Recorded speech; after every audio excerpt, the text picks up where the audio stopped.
I really think I have like 50 like loyal people that listen every week, which is That's fine. it's perfect. Some shows got up to like Ashley's show really like hit 150 listens.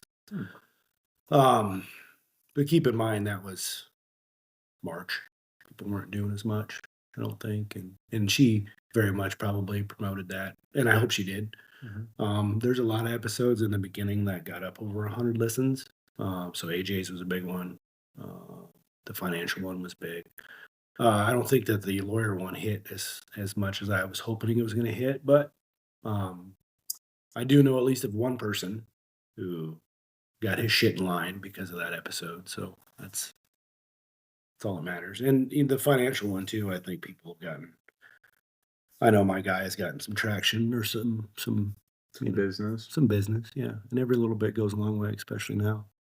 So your episode I think hit 50 some, but everything since about summertime has seemed to be about the same amount of listens. So either people have jumped on and said, you know what, this isn't for me, which is also fine, or maybe they're new to podcasting and it's just not habit yet to listen.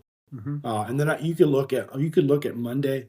So the shows go out Monday at 5, and I can look on by 6 a.m. Like there's usually a half a dozen people that have already listened or at least turned it on.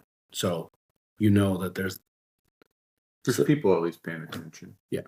And you can get 20. Now I don't follow it hard, but you can get 20, 25 listens by midweek. And then by the end of the weekend, 50, 55. Yeah. That's perfect. Yeah. And so what are you gonna do? It's I don't know how the algorithm works. I don't know how to build traction on this kind of stuff. I don't know how long people have. People have to like and subscribe and follow or whatever. I think sharing is a big one. Like, hey man, this is a new. Like, think about how you and I have gotten into the books and the podcast that we. It's usually one of us recommending to the other one. Have you listened to this guy? No, and then I do it, and then we pass on that information to somebody else who is interested in the same kind of shit we are, and then pretty soon it just grows organically, which is kind of what I thought would happen. Is this would just grow organically, and or it won't. And either way, we'll see. It takes a long time and again, you have to kind of measure what you think success is versus what you want out of it. It's a hobby. Well, and like if you look at what you've got mixed up in it, it's not that much. No, and it never was intentional to be time and money and all that stuff. Like it's not that much. Well, you said it right. Like it's a hobby, man. Like it's not. So hobbies, we don't usually go pro with our hobbies. Now, our personality may make it so we go maybe a little harder than the average person, but I'm certainly not. This isn't.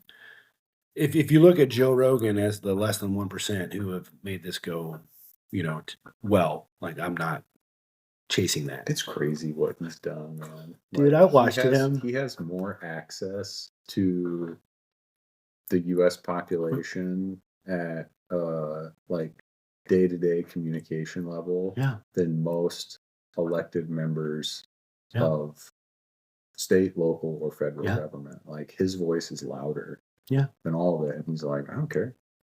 He's like, I quit today. Wouldn't bother me a bit. No. He's like, but I enjoy doing it. It's fun. And I remember when Lindsay and I were first married, we watched that guy on Fear Factor. Right? Yeah. And we were just like, this is kind of a weird show where people have to eat spiders and lick a snake's ass and all kinds of stuff for money. And then this guy was like basically he was talking about it a couple of weeks ago, or I don't know, I lose track, but he was talking about Fear Factor, and we came in there one day and he was like, are we really going to make people drink like semen? It was some sort of semen. It was some sort of semen. It was a bad idea. He's like, this seems like a bad idea. Yes. He's like, I don't think we should do this. Yeah. And they're like, no, we're doing it. No, he's like, I didn't work there much longer. Dude, they did some the amount of money they put into that show back then, which was probably early 2000s, mid 2000s. getting people to basically scale sides of skyscrapers and then again, like eat some sort of maggot infested Gross. dog shit for money. And then one day I went to, but this was back when UFC was getting big. We went to somebody's house and they ordered a pay-per-view fight, and there was Joe Rogan. I was like, "Oh shit, this is a Fear Factor guy. He Mhm. likes a little MMA too." And then the next thing you know, you're listening to his podcast, and he's kind of a cool dude. Like he No, seems like a reasonably good like he's a good dude, person. Yeah, right? I think he's a good person. I think that's why people listen to it. Uh, and he has like, and I don't listen to all of them. Like most of the No, comedian, like the yeah, the Fight Companion podcast no, and the the different stand up comics, and that's a huge deal too. Like his like influence on stand up comedy, like pandemic and post pandemic, and moving to Austin, getting out of California, yeah, starting a comedy club in Austin, and he's done a lot for comedy. He does his MMA like commentator stuff, and then he's got his podcast. And like, guy's got a great life. yes, He's got a great life. yes, and he's married. He's got kids. I mean, he talks about them shortly, but they seem like a normal family, like Talks you would or talks whatever. really about him. He's got a bunch of cars, and he'll tell you that. He goes, "I got cars." He goes, "Because He's that's got what a you got lot to of do." cars. Yeah. He's got a lot of Um, money. and I don't really, not that he gives a shit. I don't really care for his like. I don't find him overly funny. Have you seen his new Netflix special? Yeah, and it was good, but it's It's not. good. It's But I good. also watch a lot of that shit by myself, and it's hard to laugh out loud when you're alone. I watched most of it by myself, and I thought it was funny. I thought it was good. I've seen some of his other stuff, and I'm like, yeah. And then there's some, but I'm a big fan of stand up comedy. Always have been. But I grew up with Richard Pryor, Eddie Murphy. Um, Tim Allen was a stand up comic before he got Home Improvement, So Steve Carlin Mhm. was big back in the day. And so I grew up You're with that. you're a little older than I am, Yeah. and but at the same time, all those guys are great. But there's a lot of really bad stand-up comedy Oh, too. hands So, are down. you familiar with the Kill Tony podcast? And you No, tried listening to any of that at all? So, not at like, all. he's got This is and Tony Hinchcliffe you're talking about. Is that yes, how I say so his name? yeah, I think so. I tried listening to a few of those, and they're terrible. Yeah. Like they're terrible. So what they like But to somebody, they're great. what they well to a lot of people they're really great, but so they basically so Tony Hinchcliffe, if however you say his name, he's like the host of this live podcast, and they draw names out of a hat of comedians who are, present or across the street at another bar or wherever the heck they have them, and they bring them over and they give them a minute, Mm. and they say like, just do some funny stuff. You get a minute, and On this like live podcast. on this live podcast, and they're universally awful. Like it's bad. I listened to one on my way home, and I'm like, well, I think I'm pretty much done with that. But I don't see any purpose to it. the But intention is to give them a shot. I guess so, and I didn't finish it, so I couldn't tell you like what the like ultimate goal of the show is. Like maybe there's some more funny stuff later, but I didn't make it through any of that. I just got home and shut it off and decided it wasn't for me. But it's for some people. Like Yeah. some people think it's really great. I think a lot of people think it's really great because they have a lot of good guests. And so Joe Rogan was a guest on one of them that I listened to, and they basically just bring these, like up and comers Yeah. or new comedians or whatever. They give them a minute and then they just rip them to shreds. And that's not even that funny. It's like Yeah. these people are trying. It's got to be a tough market now. And I don't know because everybody's putting their content on, Yeah. Instagram and stuff now. So, but it's got to be a tough market. You see some dude that's, middle aged and he's a little overweight and he's a dad of a bunch of kids and he's trying to get up in front of a bunch of 25, 30-year-old I don't people that think are out and he's trying to tell jokes. Like it would be a hard market to sell yourself in. And probably like podcasting, it's going to take a lot of work before you catch on, basically. Yeah. And then you're hot for a little bit, and then somebody else is going to come on, right? Like, Yeah. It's got to be a tough business. Yeah. And as much as we are, like, I think we're funny. I don't know that we're stand-up comedy funny. No. We say some funny shit. Occasionally. Okay. Mostly at other people's expenses. But anyway, I don't listen to all Rogan stuff either because some guests just don't interest me and some of them do. So I would take my podcast, I would take the same way. Like, even though the general theme is the same, there might be something that just doesn't interest people, and that's where the things are down and things that do. I find like the guest ones really do well. Like, people are interested in probably other people talking shit other than me, which is fine too. Yeah. But I've also realized that like anything, there's a certain amount of like, man, who am I to be talking about this? And who are, to have a bunch of people listen. I think there's some real imposter syndrome that goes on with it. It's tricky business, man. Yeah, like, and I'm not Tricky I'm not trying to sell anything. That's the thing. I don't think so. I don't think you are. I No, think most of your podcasts are really pretty focused about their intent, and I think you have a lot of good messages, for people. I think some of the times the problem is I don't really know how to articulate that, and it seems like I'm just talking along. I think you do a good job. But I'm trying to read books. I'm trying to read more books, make my vocabulary bigger. What are we going to talk about today? I want to talk about how do you feel, like physically after your sprint triathlon on Saturday. I feel pretty good. I'm a little sore, but I can tell you that it was fun. Yeah. But I'll also say at the same time, I might do an Olympic distance triathlon, which is just, basically double what a sprint is. Okay, so let's go back. I do have a burning question I want to ask about the triathlon. I can't wait. But do you want me to ask it now? Yeah, go for it. Was the swim cap necessary? Like, did you have to wear one? Well, I'll answer. Is it standard uniform? Can I answer the question, or are you just going to keep asking the same shit over and over again? I want to know. So the reason I wore a swim cap is so that my kids could see me. Oh, smart. So Dan and I were the only ones out there. Well, I was the only one out there with a bright green swim cap on, so my kids could see me. Otherwise, what's the point of watching a 700 or 800 meter swim from the shore if you don't know what you're watching? Listen, you got me. Okay. You got me. What other I know. What other ball busters do you have? That was the only real question that was burning a hole was the fucking swim cap necessary? Thanks for joining us, guys. I appreciate it. Let's talk about the distances of the sprint tri. So the swim was 750 in a sprint. What is it in an Olympic? Like 1,600 meters, I think. Okay, so double-ish. A mile. So a mile. It's a mile. Your bike was 12 miles-ish in a sprint tri. Wow. About. They advertise it as 12.4, but the course actually ended up being like closer to 16 miles. And so later I went back and looked, and there are other, because Dan, the guy who did the triathlon with me, he sent me one. It's like in Waterloo 3 weeks from now or something like that. I like poo-pooed that idea just because I've got some other stuff going on. But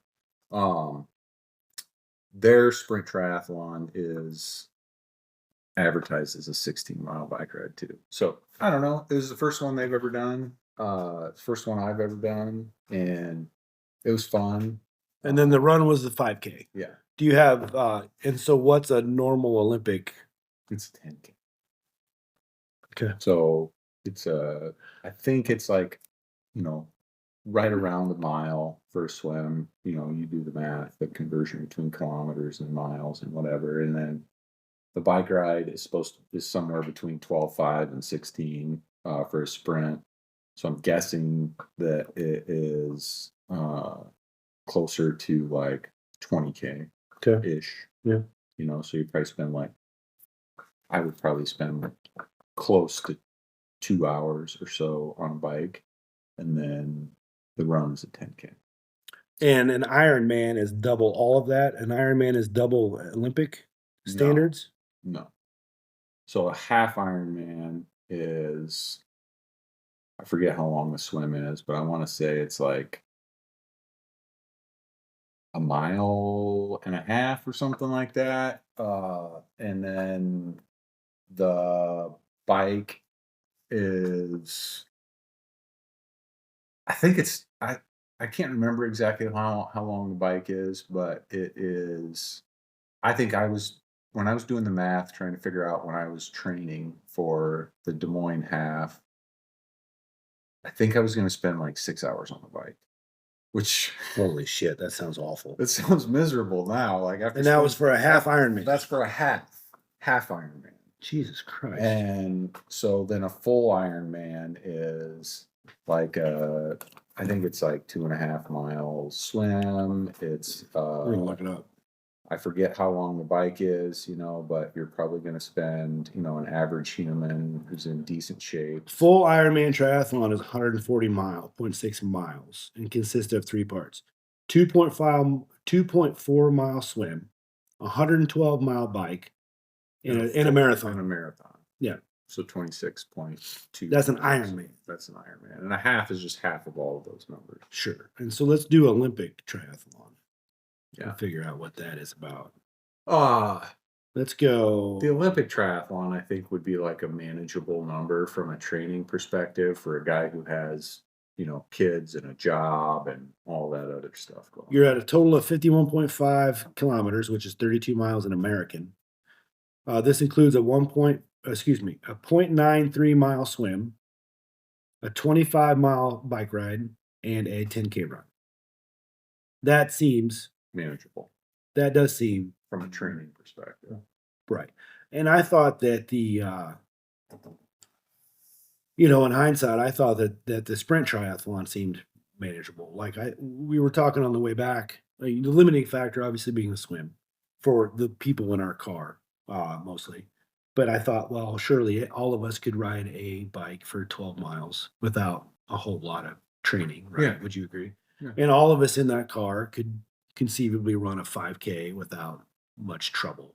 And I don't even know how much training would decrease the time of that 5K. I don't know, maybe by a few minutes or maybe a minute and a half or whatever. Like, do you know your split times?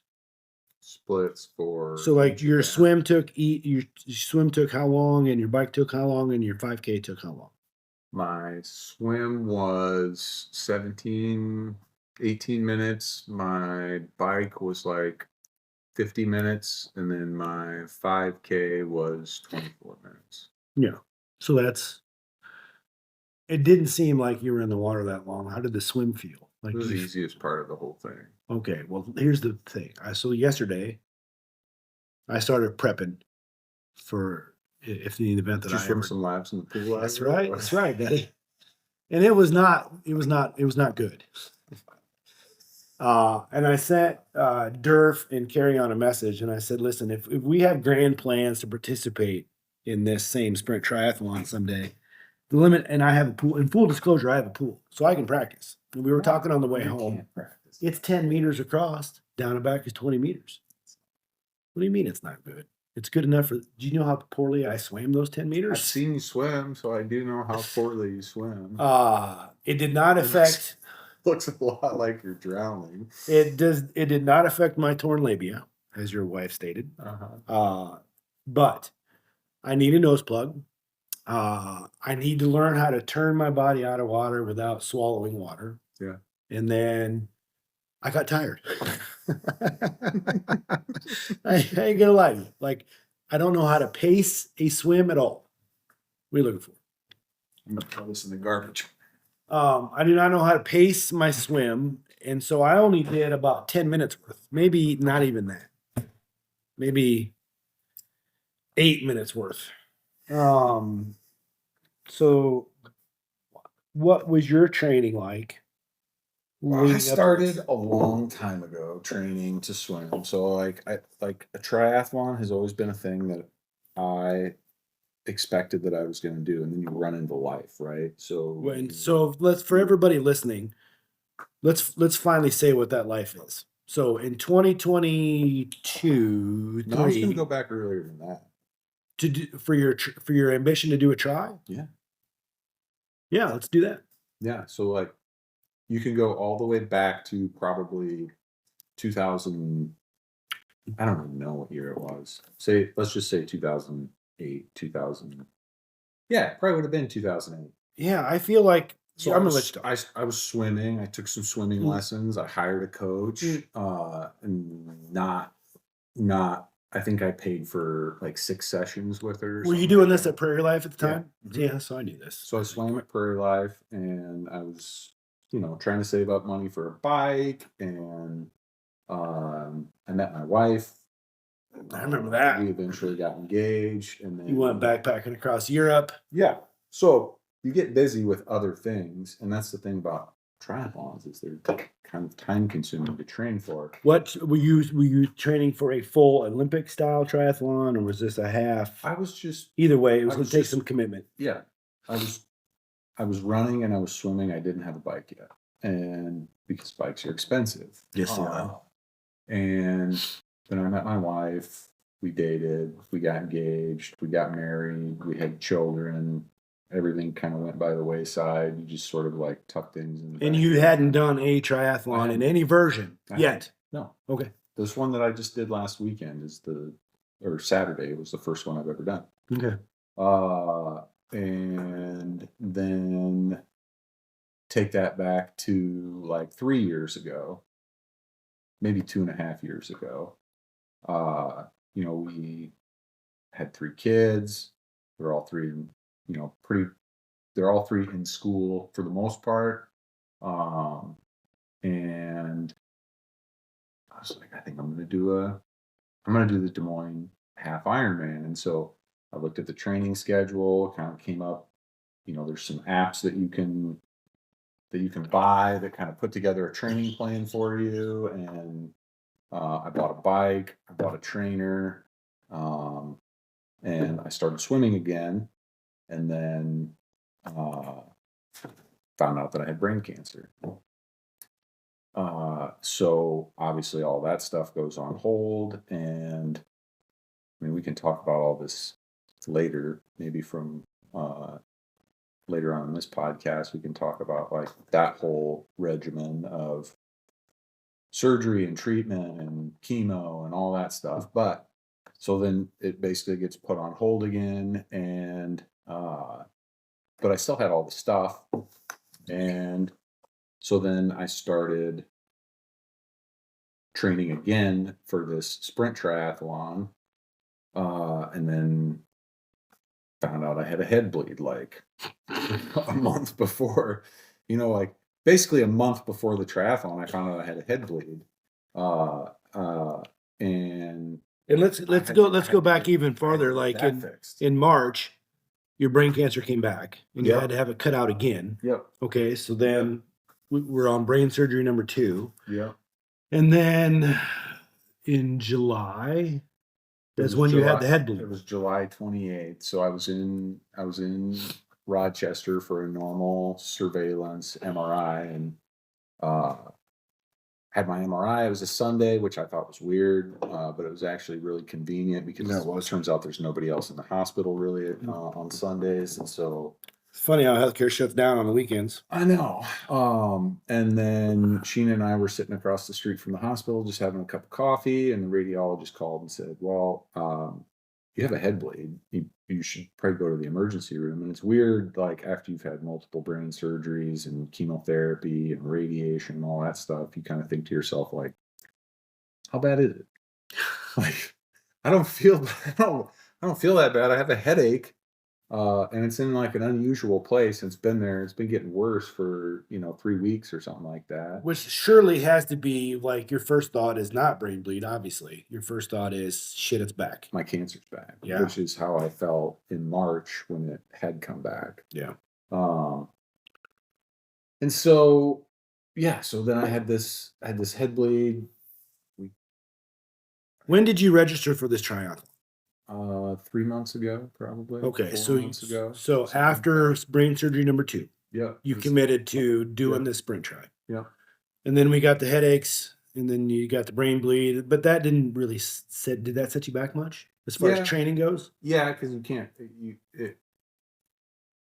So the way that they fixed it, it was interventional radiology. They went in through my radial artery up into my brain, squirted some glue in my middle meningeal artery, occluded the bleeding, and then, which is very nice because 10 years ago, well, I don't know how long they've been doing it in Rochester, but let's say they've been doing, embolizations in Des Moines for a decade, or maybe a couple more years than that, or something like that. But it's really convenient because they don't have to they don't have to cut you open. They don't have to take your head open. They can do it externally, essentially, but it leaves all that blood in your head, which your headaches are really bad, and you can't take Motrin anymore, which I was taking significant amounts of Motrin to manage my headaches. So it makes it hard to train, but I still did some. I swam. I eventually started running again, and I spent a little bit of time. I think I rode my bike like maybe 3 or 4 times on a trainer before this triathlon. But I stay in relatively good shape anyway, which is been it's an advantage just to life to stay in good shape. Right. So. I always try to tell my kids, don't get ready, be ready. Yeah. Because you want to be able to do most things on a whim. Yeah. You want to be able to take up and run 3.2 miles or 3.1 miles on any given day. Yeah. It doesn't have to be a good 3.1 miles, but you should be able to accomplish that feat just by somebody saying, "Hey, man, you want to run a 5K? Yeah, I'll go." Okay. Yeah, you shouldn't have to train. In my opinion, my 11-year-old daughter can run a 5K. You shouldn't have to train for a 5K is what I'm saying. And I know that a lot of people, that might butt hurt a lot of people, but especially the couch to 5K people, which I think that's great. But at some point, you should just be able to just do things. You should. I agree. And I don't think that those sprint tri distances myself, like if I were looking at it and going, I don't know that those distances are manageable, even at a very amateur level. Yeah. And there were a lot of very amateur-ish characters participating in that. And rightly so. For whatever reason, they just want to see if they could do it. Maybe it was their first one, or maybe they lost a bet or whatever. Maybe they challenged their buddy. Yeah. There were a lot of... And let's not gloss over the 72-year-old dude that crossed the finish line in a tri-suit. Like that guy was... He's a stud. No idea what his times were, but the fact that he was 72 and all of us were like, I want to be that guy. Yeah. Like we joked, we're like, the guy probably just showed up to go fishing. And it was like, why is there a bunch of people parked in my spot? And then, they probably saw a buoy floating over his brush pile, his favorite fishing spot. And he's like, oh, fuck, I'll try it. I guess I'll get my tri-suit out. So let's talk about that for a second. You wore jammers and that was it. No advantage to a tri-suit or a wetsuit? I don't think so. Because I had a shirt. I had a shirt that I could have put on, and I was going to put it on for my bike ride. You CrossFit, bro, so there's no sense in that. Yeah. Yeah. Because when we got back, I looked at tri-suits. And obviously there's a difference between a tri-suit and a wetsuit, and a triathlon wetsuit. I don't know what that difference is. But the tri-suits are fairly inexpensive, I thought. I don't know if they offer you any buoyancy in the water. Okay, because that's what I'm looking for. That's why most people wear them. But it's sleeveless, which is right up my alley. Not all of them. No, the ones I'm looking at are entertaining or sleeveless, of course, because and they also have a butt pad in them, which I think is going to be real nice for the event that I have to borrow somebody's bike. Well, generally don't wear. So there's 2 different things. There's like a tri-suit, which is like a one-piece swimsuit. It's exactly what it is. That's what I was. There's also a wetsuit. Right. So like if you saw Dan had a tri-suit on, and then he wore a wetsuit over top of that. Over the top. Oh, no, I was just going to roll with just a tri-suit. Yeah. Those do not offer any buoyancy. Oh, they do not? No. Oh, well, that's terrible. So that's why most people wear a wetsuit, because it does decrease, your like the physicality that it would require you to swim, because you're floating. Well, I mean, and they're legal, right? It depends on the water temperature. What do you mean? if the water temperature is 78 degrees, they're going to say we're not going to allow people to wear wetsuits Why? because you'll overheat. You'll get too Oh, hot. for real? Yes. Oh, see, that's shit I don't know. Well, stick with me. Our snorkel? What about snorkels? I don't think snorkels are legal. I don't think A so. life jacket? I mean, We're gonna check the I don't know rules why you would want to wear it. to keep my head above water so I don't die. They got there's people in kayaks and boats and Listen, all that stuff. we both know recently there was the same people in kayaks and boats, and one of the top 30 fittest men in the world drowned doing a 800-meter swim. No. So as much as bad shit happens. bad shit happens, as much as I would appreciate those people in kayaks that are out there to help me in a murky lake water thing where I pull a cramp or get kicked in the face by somebody's heel and start flailing around, I think that I want another. Those wetsuits are really expensive though, or I shouldn't say they're more expensive obviously than a tri suit. And I thought a tri You can suit. get a really reasonable wetsuit. Do you have to peel the wetsuit off when you get out of the water? Like you can't finish the race in your wetsuit? No. Okay. I mean, you could. Why did you look at me like I was an idiot? You're like, no. Why would you wear a wetsuit? I don't know out of the water. I don't know. Like, does it offer you time? Save me some time. I can't bike in a wetsuit. You could, but I think you would get hot and shit. It'd be terrible. You would get real hot, and I think it would be a detriment to your bike ride, and it would definitely be a detriment to your run. So most people squirt like dish soap on them when they're putting them on. Yeah, they're real easy to get off. They're not. I've put one on once in my life, and that was you were there. Yeah, I was there. And that was my old wetsuit. Yeah, you don't have it anymore. I think I sold it on eBay. And I remember it being kind of a pisser to put on, but I wasn't slathered up in butter either. Yeah, you got to put like sunscreen or soap or something on that's slippery. So let's also. So you scratch the itch. You got a triathlon out of your system, or a version of a triathlon out of your system, and now you're gonna do another one. I don't know. Maybe we'll see. I'm gonna get a tattoo. And you can't swim for, I don't know, was it like 4 weeks? Allegedly. Like well, yeah. Anyway, and I have I'm going to Canada, and so it's not on my radar. Oh, right now. Well, I thought at the beginning you said you were like interested in doing an Olympic one. You're just going to research it. I said I'm interested. Yeah, but it's try to find one that works for you. Yeah, it's not like high on my list of stuff to get done this summer. Let's talk about how you feel yourself for this. So now, because of your brain cancer, you've taken it upon yourself, which is a whole nother discussion on the keto diet and ketogenesis and actually being in ketosis. And I think that you and I could do a whole hour on this, and I think we should someday. But the Cliff Note version is that there's a reasonable amount of data out there that shows like ketogenesis and being in ketosis slows cancer growth for reasons of insulin resistance. Okay, so insulin. Well, it's not so much insulin resistance. It's that in order for cancer cells to grow, they ferment sugar. They don't use anaerobic respiration. They use aerobic respiration, and they ferment sugar. So if you can eliminate sugar from your diet, it will, in theory, slow cancer growth. And that has everything to do with how much insulin is released in the bloodstream, or no? Your insulin levels going down are a response to the your fact sugar that going down, that you're not eating carbohydrates anymore. Sure. So you basically switch from,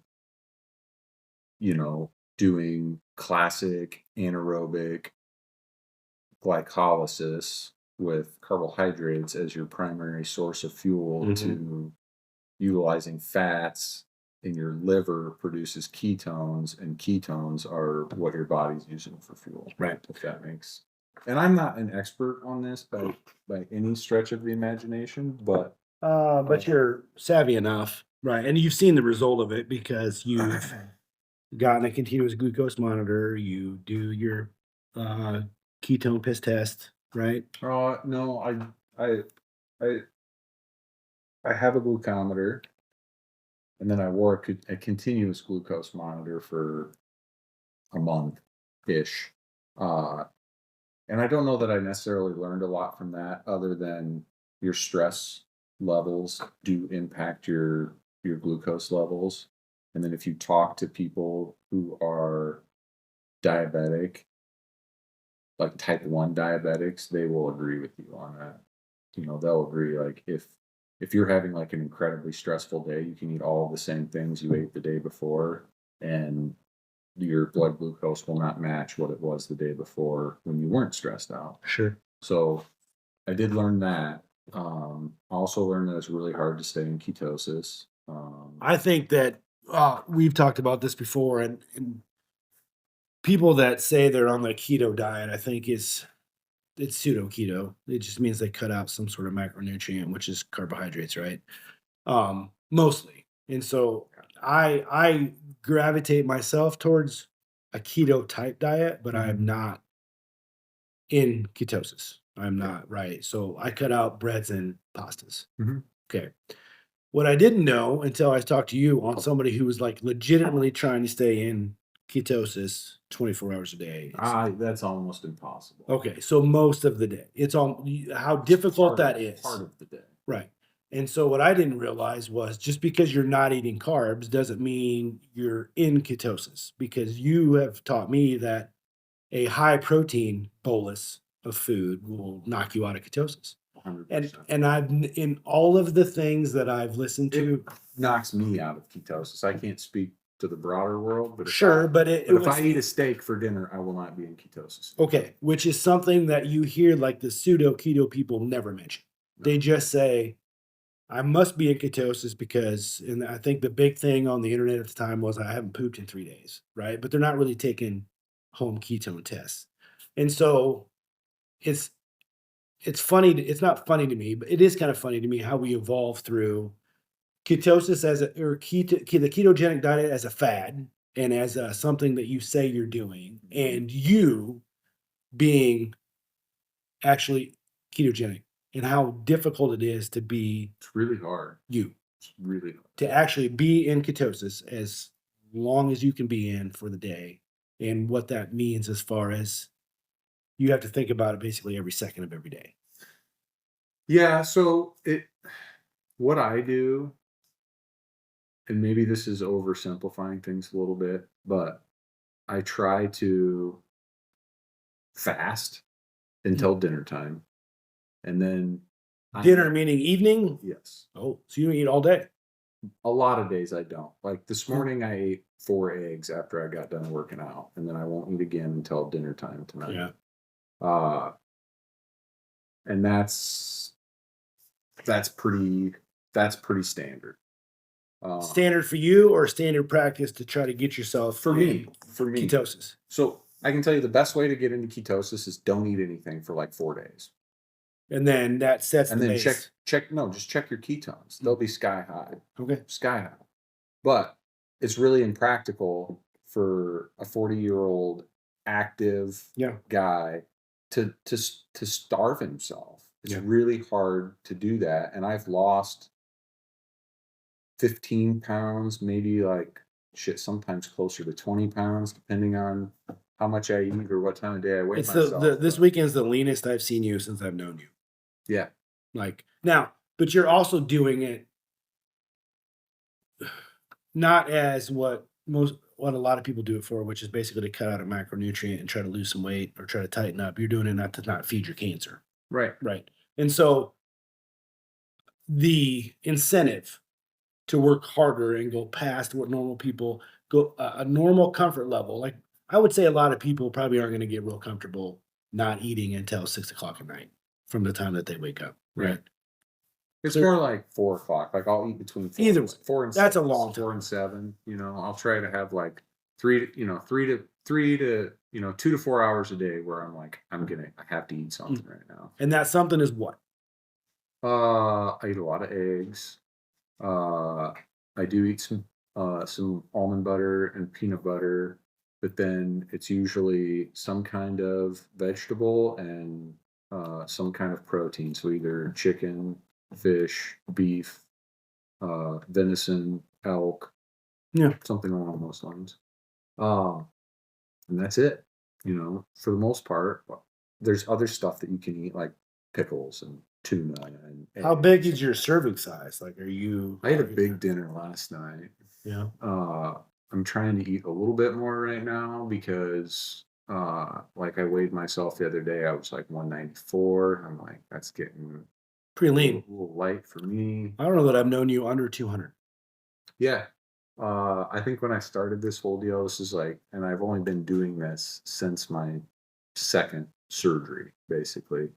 I was basically doing what you are doing right now from the time I found my cancer until the time it came back. And, I think the biggest thing with, especially my specific, brand of cancer is, to, because there is no cure for it, right? Like, Yeah. there just isn't. But I think you can look for ways to like push buttons. Yep. And you figure out like what buttons can I push, and you push them, and hopefully the cumulative effect of like pushing all of those buttons is gonna move the needle in the right direction. Right. So but yeah, also, how does that like two things?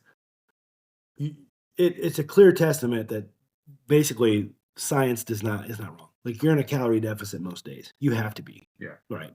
And you've lost 15 pounds because that's the secret to losing weight, right? Like, you just have to be in a calorie deficit. Yeah, it doesn't matter if it's keto, Mediterranean, carnivore. Nobody gives a shit like what the new thing is or what you can tell your friends you're doing. The bottom line is, to lose weight, you have to be in a calorie deficit. Mm-hmm. It is surprising to me that, because there's evidence to support that if you fast for prolonged periods of time, it slows down your metabolism to the point where if you do have a large bolus of food, it takes longer to get through that large bolus of food. And then people can generally start seeing some weight gain because of that. Yeah. I have found myself, because I was fasting until noon, and go back to, pre-summer, I had 5 pounds I wanted to lose, and you basically said, well, quit fucking eating so much. And you're like, you know what? You're right, because it was those handfuls of chocolate covered almonds, right? Like, people eat way more. And so I did that, and sure shit, the weight came off, right? Like, we're not stupid. So you're in a calorie deficit. And then that was like one day where I hit my goal, and the next day I was 8 pounds heavier for no reason. And a lot of that's water weight. I get it. It's tough. If you're a 200-ish pound guy, so like say you're like 180 to 230, and you're like weighing yourself every day. Yeah, it's a terrible way to monitor progress, for one. Like once a week. Which I do normally. But there's some days where you get up and you're like, God, I feel pretty trim. And you're like, I want to see that number on the scale because it's going to hit my dopamine and it's going to make me happy. And then I was like, where did this come from? This is not how I feel.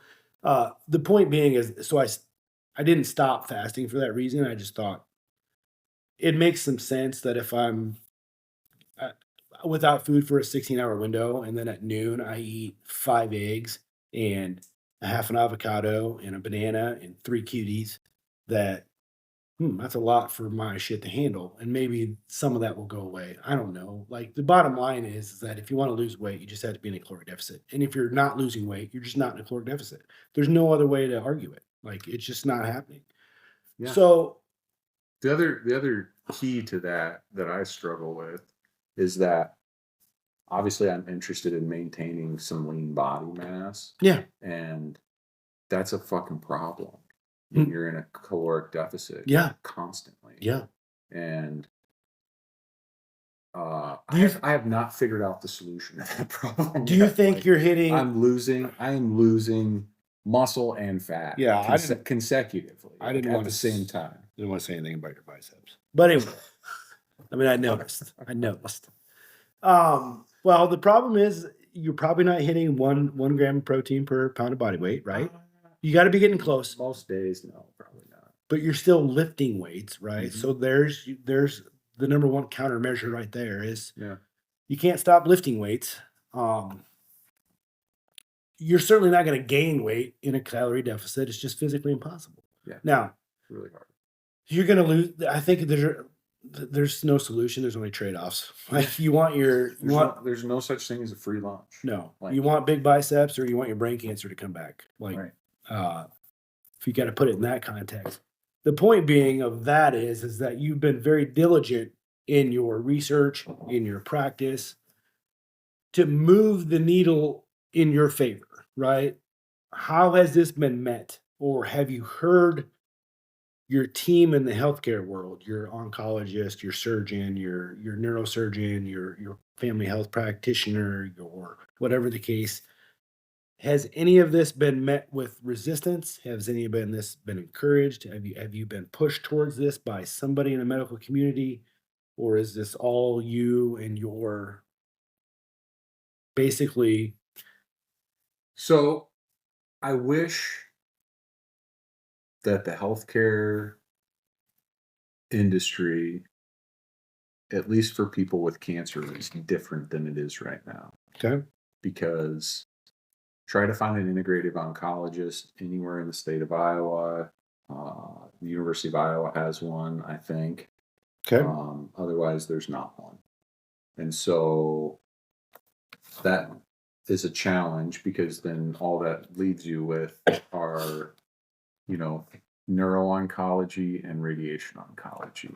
And they have zero, if any, interest at all in what you're doing outside of what they're telling you to do, which is go to radiation, take your chemo, Mm-hmm. and just enjoy your life. Eat the cake, buddy. Yep. Like drink your Beer. super sugary Ensure shakes, and um, there's a lot of stuff out there. So obviously, I have a neuro-oncologist, I have a radiation oncologist, I have another neuro-oncologist here locally, but I get most of my care in Rochester. I get all of my care in Rochester. Um, but their recommendation was that, well, you guys live 4 hours away from here, so you should probably have like a local oncologist, neuro-oncologist too, here in Des Moines. And I do, and I go see him every couple of months or whatever, and pokes around on me, and that's about it. But there's a lot of other stuff that people can do. Most of it's hard, most of it's time consuming, most of it's ridiculously expensive. And uh, I just finished a 7-week course of getting high dose IV vitamin C infusions, like 75 grams, which takes 2 hours. I was doing that twice a week. And then I just finished a 30-round treatment of hyperbaric oxygen therapy. And um, that takes, from the time you walk in there and from the time you walk out, that's 2 hours, and it's an hour away from my house. So then add another 2 hours to it. And then if you add that to 2 hours of my IV vitamin C infusion, It's a day. that's your day. You're done. And the hyperbaric treatments were Monday through Friday. Yeah. Mostly 5 days a week. Yep. For how many weeks? It was 30 treatments. Yeah, so 6 weeks. Yeah. Ish. And now, so I'm done with that. I'm done with my 7-week course of high dose IV vitamin C, and I have another MRI. I think it's on the 9th of September. So, but I wish things were different in the healthcare industry. I wish you could just walk in. They're like, okay, you have brain cancer. Here's your neuro-oncologist. Here's your radiation oncologist. Here's your integrative oncologist. We're all going to make recommendations to you. We're going to give you some things that you can do. Maybe you are like financially capable of doing them, or maybe you're not, but we're going to like spell out to you, like, if you want to live a long time, like, these are the things that you should be doing. If you want to take this one and throw it away, that's fine.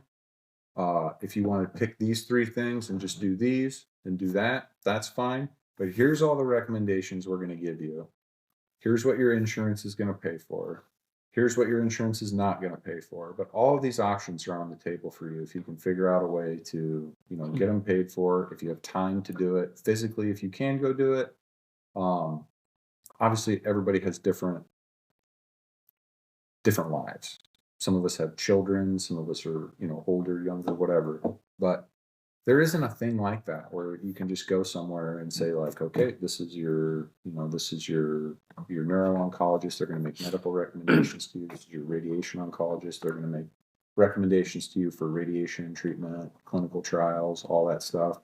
And then this is your integrative oncologist. They're going to talk to you about diet and exercise, sleep, stress reduction, all of these things. That doesn't exist. So like I have a integrative oncologist. She's licensed in the state, but her office is in Bethesda, Maryland. And so I meet with her which is where the NIH is. Yeah. And so I meet with her like I think I meet with her every 3 months now. She prescribes like off-label medication use, and so I'm on an antibiotic, I'm on metformin, I'm on atorvastatin, I'm on ivermectin, I'm on albendazole. Whoa, time out. You're taking a horse dewormer? Yeah. Yeah. Man, the fucking internet is gonna go crazy on this one. No. We are Joe Rogan level right now, buddy. I know. I can't believe you're taking a horse warmer. I know. But that's great. So you're on all these different things. The antibiotic is like you can't be on an antibiotic for very long. So that's it's a low dose, and I can't even remember the name of it right now, but I think I've been on it for 3 months, and it's a super low dose, but you're supposed to take that while you're doing this high dose IV vitamin C treatment, and I think I've got like 2 days of it left. Have you had any viral illnesses since you've been diagnosed and been in treatment? I had a bad cold. Yeah. I mean, is that what kicked this whole thing off? Was What? your bad cold? What? Your whole finding out you got cancer? Oh, no. This was just like a few weeks ago. Okay. And you managed it well. Like you were, even though I was not well. Like for probably 24 hours. I felt like shit. Do you think I was functional? Like that's what I'm saying. I still exercise. Do you think it was? I don't know. If there's any way of knowing. Would you have navigated it better had you not been on chemotherapy? Or all my labs I look like a normal, healthy person on paper. On paper, yeah. Like all my labs look great. I'm currently doing chemotherapy right now, which is just a pill every 2 weeks, 3 weeks. It's every 6 weeks. And they say that people will usually make it through like 4 weeks of it before their labs kind of go bad, which they're looking at like liver function and white blood cell counts. Sure. And mine have not changed at all. So. Did somebody, in the back of my head, there's the original question I was going to ask was like, how did your lifestyle as far as your diet and energy go transition to you having enough fuel for this triathlon? So, but before we touch on that, did somebody tell you no about the hyperbaric treatment? Like, did a physician try to convince you that no, they're not going to approve it? Yeah, it's like a weird. And why there's no downside to getting hyperbaric? There's what? It's risky. Like you feel good? No, you actually. I didn't. You didn't? No, not really. Like, because they offer this treatment like in these longevity clinics and stuff. Like they have a hyperbaric technician, and you can go in there and get. Yeah, it's a different. It is still hyperbaric, but it's not industrial grade hyperbaric. Oh, sure. When you go to Methodist, they have these big freaking tanks. It's 100% oxygen. It's 2.5 times the atmospheric pressure in there. You're not allowed to take anything in there with you, like nothing with batteries, nothing. You're not even allowed to have like lotion or hand sanitizer on you, because if you're grounded, like you have a grounding bracelet on, so you're grounded so that you don't spark when you turn over in the sheets. Because if there is a fire in there, I asked the lady, I was like, what would happen like if I took a lighter in here and just went flick? And she's like, you would not survive. No. She's like, you would be gone. She's like, there's things that we're supposed to do. She's like, but the short version of the story is it would not be good. You would not survive. I was like, wow, this seems more serious than I thought. But there are some downsides, like people will get pneumothorax, people will rupture their inner eardrums. There are problems with it. But yes, like when I brought it up to my radiation oncologist, because there's reasons that the FDA has approved, and then there's off-label use. Yeah. So the things that the FDA has approved hyperbaric oxygen therapy for is for acute radiation injury. And so I brought this up to my radiation oncologist after my second surgery. I was like, hey, can I get some radiation injury from this? And he's like, what do you need? I was like, I really want to do hyperbaric oxygen therapy. He's like, man, I think that's a good idea. He's like, let's get your radiation done. We'll get an MRI, and then I'll talk to some people here. And then he's like, I don't really prescribe it, but I'll talk to the guys here who do. Mm-hmm. I said, okay, cool. And then once I got my MRI, he's like, yeah, there might be some radiation injury. And he's like, and I did talk to those guys, and they don't recommend it for brain cancer. The reason that it is recommended, not for acute radiation injury, but for brain cancer in general, is so when you think about how we talked earlier about how tumor cells or how cancer cells reproduce, they basically exclude oxygen from the environment. They take sugar, they ferment it, and that's how they produce ATP, right? They don't like to use oxygen. So, and I don't know the names or, the different amino acids that they produce that exclude oxygen. So the hyperbaric oxygen therapy saturates your plasma and your produces a high oxygen environment. And forces it in there, yes, which makes it really hard for cancer cells to reproduce. So there was a little bit of a fight, and I had actually told Sheena, I was like, listen, maybe this just isn't a fight we're going to win. And so I have a radiation oncologist and a local neuro-oncologist, and Sheena called. Do you know Dr. Deming at all? No. He's at Mercy. He's kind of he's a super interesting guy. He runs the Richard Deming Cancer Center. They do all sorts of really cool stuff for people who have cancer, like free massages, and like mindfulness and therapy, and all sorts of good stuff for people who have cancer.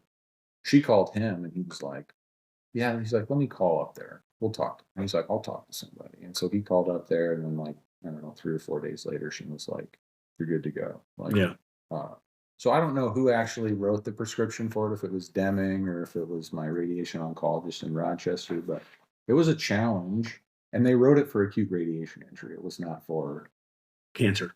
No, it was for, sort of. It was like by proxy, because of the radiation that I had after my surgery. So, yeah. How did the race go? Just being fueled on fats, and basically, were you fasted when you did the triathlon?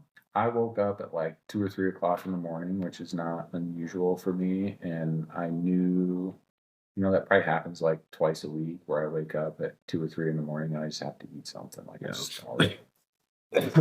So I'll usually have like some peanut butter or something like that, and then I'll go back to bed. And I had made like a cup of like overnight oats, and I ate that before I went to bed. And then I had a couple of, like, Sheena stopped and got me a couple of those like little goo packs that have like 20 grams of carbs in them and some caffeine. And so other than that, yes, I was fasted. Did you feel sluggish? Did you feel it affects your exercise performance pretty dramatically? Like last year I could run a sub 20-minute 5K in the summer, and this year I think the fastest I've run one is like 22, 23 minutes. The standard time frame for energy production during a workout without carbs is what, 30 minutes?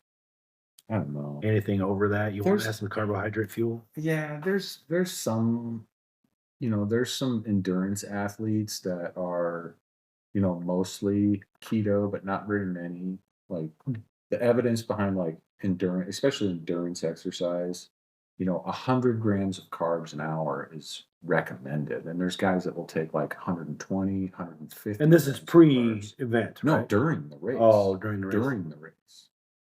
So like guys that are doing like half Ironmans, and that kind of stuff, they're taking in, anywhere from 100 to 150 grams of carbs an hour.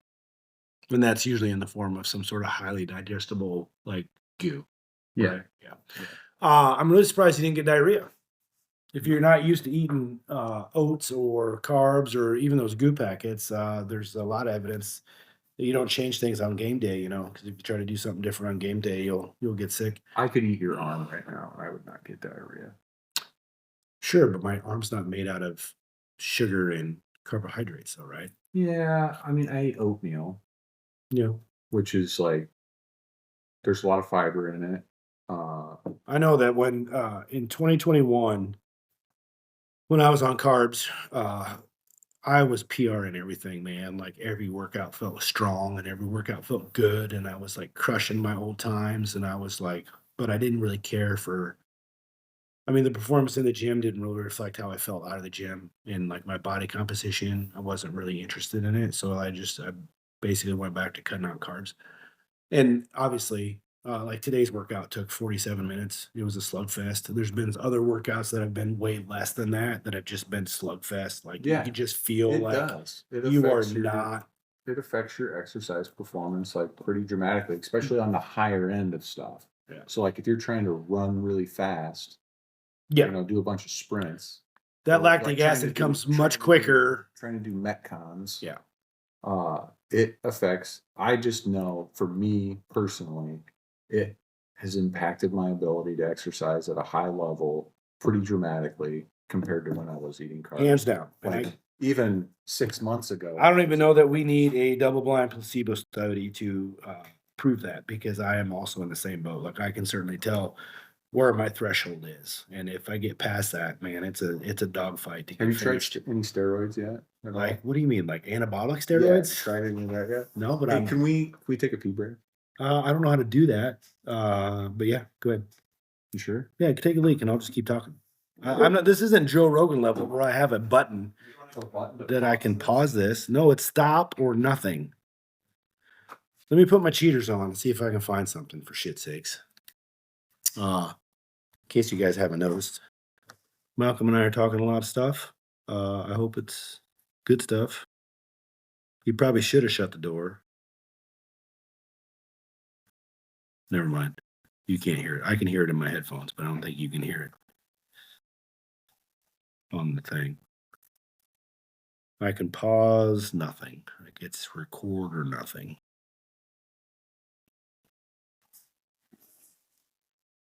Oh, that just picked up. You want to know the cool thing is that I heard you pee through my headphones. And when you flushed the toilet, it made the screen light up. So I'm pretty sure. Well, that's mine. This is yours. I was hoping do you want me to get you some more? Oh, if there's enough left, sure. Now we're on a coffee run. So when Joe Rogan and the guests have to take a pee break, they just cut it right down the middle and you don't even notice. Last week you didn't listen, but I was recording a podcast by myself, and then Lindsay walked in unexpected. And instead of inviting her to sit down and say a few words, I just cut the podcast, and then I had to basically seam two of them together. So I had to. It's much easier if you and I talk. The less pieces I have to add to the editing process, the better. So you're lazy. I don't know. Like I'm just not. I'm just not well versed. Giving you a bad time. Because there's an upload thing that I would like to do, and I am going to try my first virtual episode with a guest. Like I'm going to send Hannah Montana a link, and because I want to talk about her tri training, and I don't remember what version of the triathlon she did, whether it was an Olympic one or half Ironman, or I don't. She did one in June. It had to have been around the time of the original one you were training for, the high V triathlon, maybe. Yeah. Well, no. Is that an Olympic one? It's not high V. I think that's just the Des Moines half. Des Moines half triathlon. Half Ironman. Half Ironman. Yeah. So that's pretty. Yeah, that's intense, man. So I don't know, especially if you want to go fast. Yeah, I don't know if that's the one she did or not. I have yet to verify that. but I'm certainly interested in learning how she trained. Number one, as somebody in public safety with 2 jobs, so there's sleep cycle disruption. She's also a mom, right? And she's also a wife. Um, they live on a homestead, basically. So there's always some shit to be done. So I'm really interested in how she navigated that. Yeah. As I am interested with everybody that Does hard stuff. does hard stuff on top of, what I consider the hard job is that we do, or at least the difficult job that we do to navigate. Yeah. But outside of that, I don't know that I can tell you this: the car ride down and the car ride back was so much fun. I'm sure it was. I don't know how long it's been since I've just been with a couple good dudes in a car, and I had no idea how long it took us to get down there because we were always engaged in something, like some Who sort of drove? carry on. Did. He didn't take his Prius, obviously, because I don't think we'd all fit in there. Does he Uh, have a Prius? Yeah. Really? Oh, yeah. The guy wears salmon and plum colors. Like, there's no way he doesn't have a Prius. Hmm. And I don't know why I didn't even bust his balls about it. I did tell him where to meet me at the parking ride, and I said, if you don't want to get your tires dusty on the Escalade, just do a U-turn on the highway, man, and I'll come to you. And he didn't. He drove that thing right up. Was he driving an Escalade? I don't know. It was a black SUV. Oh, I don't know that it was. he does he wears an unusual number of bracelets. Yeah. And so my new nickname for him is Tubbs from Miami Vice. Yeah. Because I saw him one day. I didn't realize both of them, Durf and Carry On, are about your age. I didn't know that. Yeah. Not that it made any difference. Mm-hmm. But that being said, he's over 40, and I saw him roll his pants one day, so I thought that was really. But were they like tight rolled? Yeah. I think you sent me a picture of that. You like the women used to do in the 80s. Yeah. Yeah. When they wore their Guess jeans. No, it was later than that because when I was in high school, well, not high school, elementary school. 90s. Yeah, 90s. Early 90s. Early 90s. Yeah. You know what I didn't realize about the guy is just kind of how sentimental he is. Like this whole thing was his idea to go down Carry there On? and watch. Yeah. Yeah. I didn't realize that. The guy at that level, to break it down, like both of these guys that I wrote down in this triathlon with are physicians, right? And mostly in our business, like physicians obviously are the, top of the food chain, so to speak. And everybody gets real weird when they have to interact with doctors. These 2 guys in particular are just like down to earth, salt of the earth people, right? Dr. Durf is obviously an ER physician, and then Dr. Carrion is the boss of all the physicians. Like he's the head physician. How he still finds time to just like interact with people. And I know the guy's got to be busy. Like he's got to be one Teams meeting after another. Yeah, like Monday through Friday. But I had lunch with him. Right.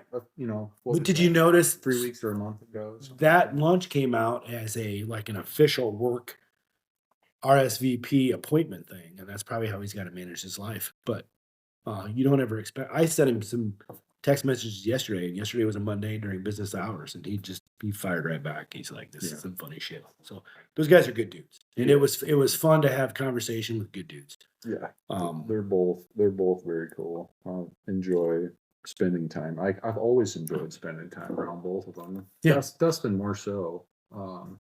Just as of late, just because I wasn't working there as much when Dustin was, and Carry On hired me when I started working at Mercy, and so that was, it was a good interview. It was a very good interview. Yeah.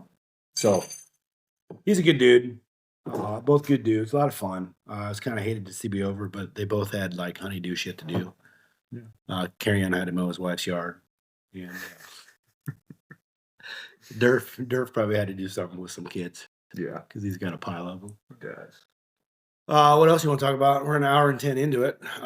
We can cut this off now and save something for later, or you can keep talking shit. I don't care.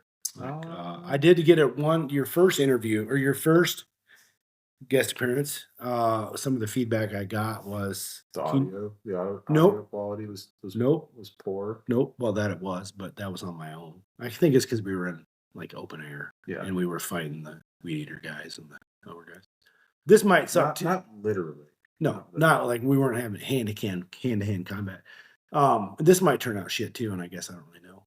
But I'm hoping that virtual thing works out because I do have high hopes to invite some people that don't live in Iowa. To Like shoot who? shit. I want to talk to that pre-hospitalist lady on Instagram. The who lady? Yeah. So if you're a voyeur on Instagram, I'm search up not. the pre-hospitalist, and she's a flight paramedic somewhere, and she puts out like educational content for EMS people. Like, and it's really good shit. Like, it's good content, Hmm. and her intentions are really, really good. And there's some shit on there that I didn't even know. Not that I'm, the tip of the spear when it comes to my job, but she's putting out some really good content. And I want to know how she started doing it and what her motivation was, because in our job, it's really hard to put yourself out there as somebody who claims to know anything, because there's 100 people out there that claim you're an idiot, right? Like, that's not how I would do it. I've been doing this for 30 Yeah, years, and that's not how I would do it. And you're though. right in any job, but even in EMS, like, you have to be able to articulate some sort of,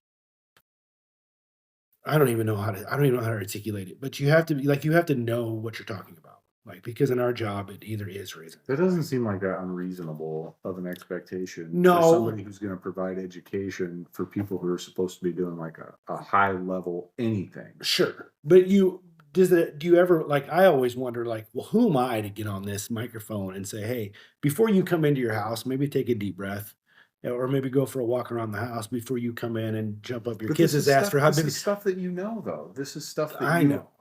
you've spent a lot of time thinking about. You've done some self education on a topic, and you're looking for ways to get better at it. And I don't think that that's any different than anybody who is gonna, especially in an industry or in a business, to come out and say, look, like here's some stuff that I was aware of, or that maybe I wasn't. I was aware that I wasn't that aware of it, and so I've educated myself, and now I would like to share it with you. Yeah. None of that's like that. And I'm not saying she's doing a bad job at all. Like that's not what I'm I saying. really I'm enjoy, just saying that it takes a special kind of person to be that self-aware to say, you know what, I don't understand this stuff very well, and so I'm gonna find a way to understand it better. And then that's one kind of person, and then it takes another personality trait to take that and say, I'm comfortable enough to talk about this in front of large groups. yeah. And it doesn't matter whether it's on Instagram or going to a conference and teaching a class. Here's something I learned, and instead of you taking the long way to learn it, I want to share it with you. I want to say, hey, listen, this she I think her content's great. Yeah. We often wonder, in my job, if we would survive in other air medical transport services, because it seems like, I mean, there's different levels out there of people that manage patients for an extremely large amount of time Mhm. over a large area in mountainous terrain. And then there's people like us that, 30 minutes is about what we get with people. And Mhm. all the fancy stuff that people transport, I mean, we can transport it, but in the context of 30 minutes, we don't really need to, like, You the just under, get good at what you do. And if you are in a system where you spend an hour and a half with somebody, you get good at that. And if you're in a system where you spend 15 minutes with somebody, you get good at that. Like yeah. you just get good at, if you're gonna be good at a thing, you're gonna get good at it no matter what. It just it's more personality than it is. That's a really good perception of that, because we always think that if we hold ourselves to the standard of our industry, like, who is the standard in our industry? And I'm talking about in the country. Is it Duke Life Flight? I don't I don't know. know. I don't know. I don't I'm know. just saying, is it somebody in Texas? I don't know.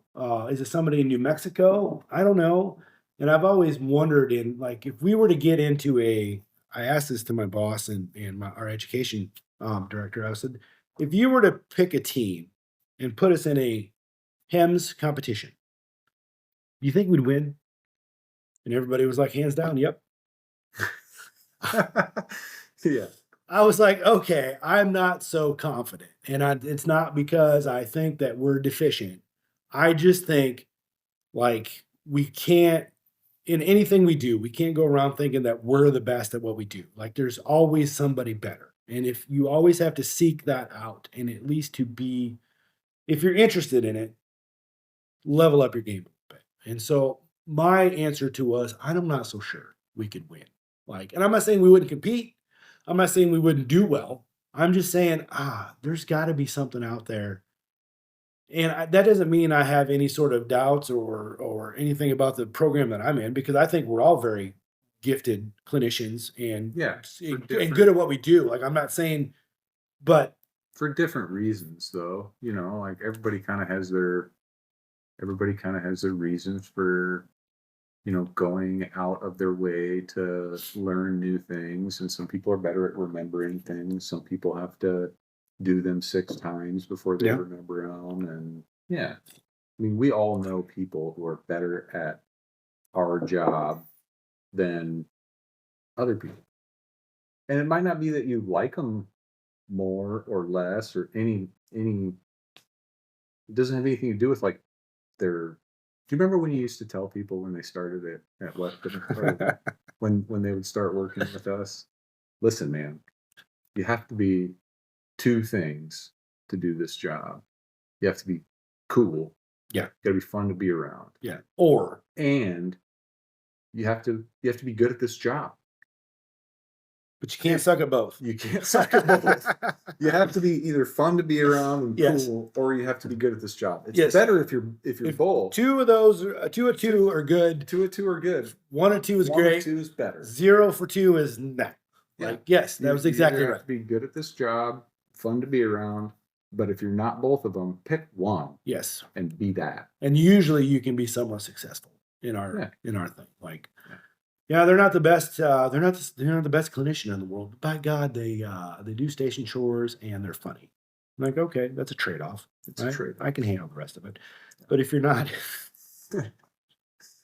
I think about that all, and I tell that story often enough that how long ago was that? That was decades, 15, yeah, ish.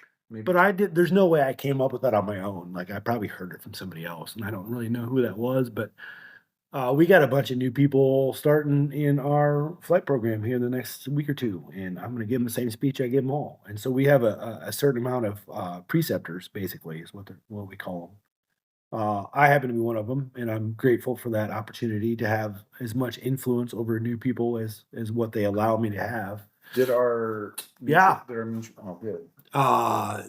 JVS, Mm-hmm. yeah, took the last spot and accepted. I'm real excited for that. Actually, That'll be good for him. He'll be a real good fit for our program, and he's ambitious. And he's the one thing I said to. Is there still a weight limit? Yes.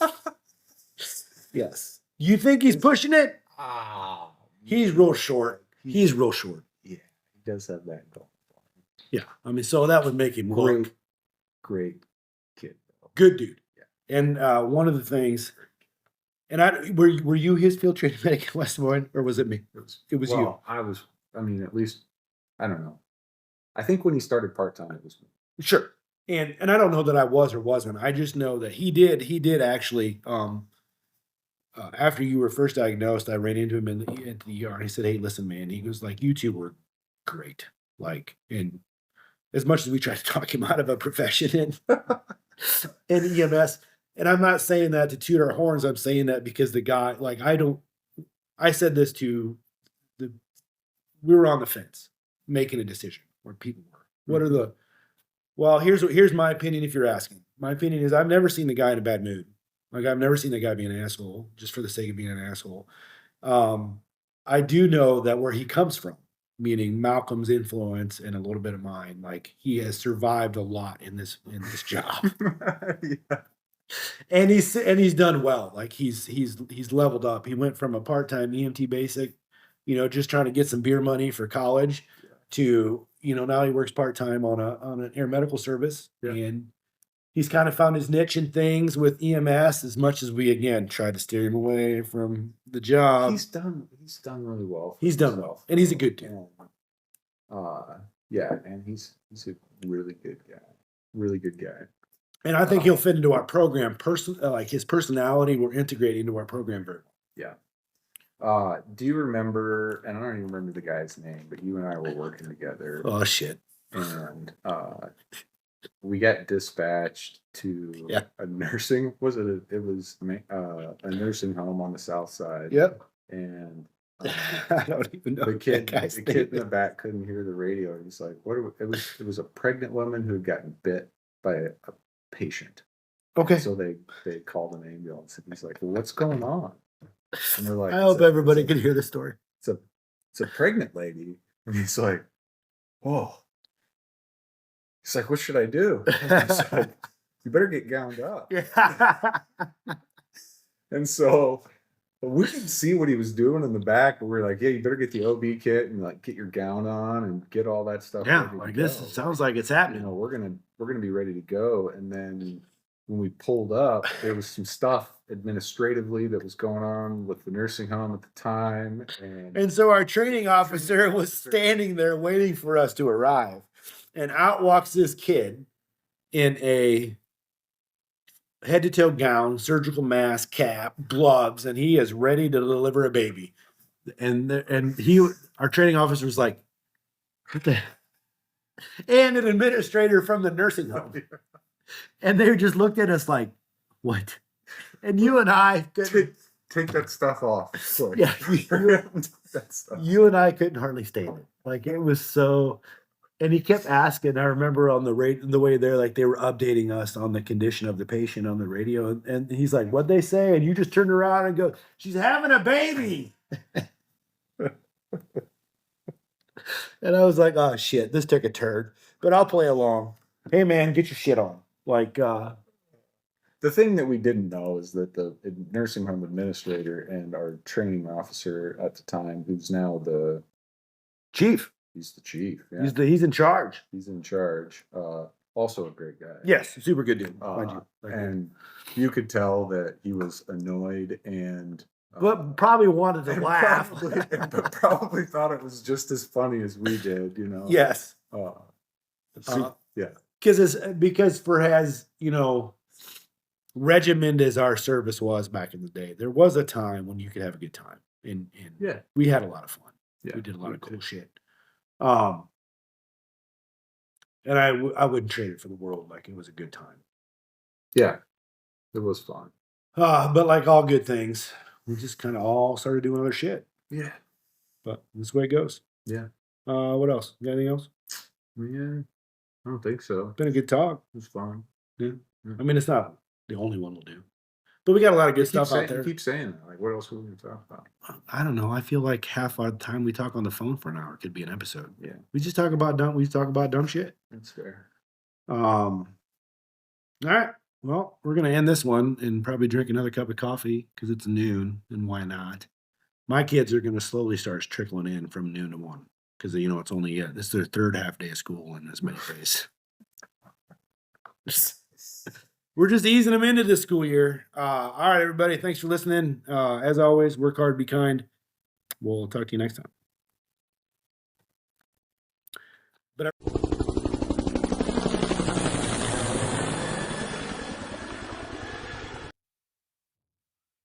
Hey guys, thanks again for listening to another episode of the Shift Change Podcast. I need to ask if you would leave a rating. I think that it helps people who are new to the podcast find it quicker. It doesn't do me any good, but it does help other people that are looking for the Shift Change Podcast on Spotify or Apple. It just comes up quicker the more ratings that you give it. Whether you give it a 2 or a 5, it doesn't make a difference. It just helps other people. If you need to get a hold of me, contact me via my email, the show email, which is talkshiftchange@gmail.com. Or you can message me on Instagram at talk.shiftchange. Excuse me, at talk.shiftchange on Instagram. As always, thanks for listening. I could not have imagined how well this podcast has been received. So, as always, I appreciate it. Work hard, be kind.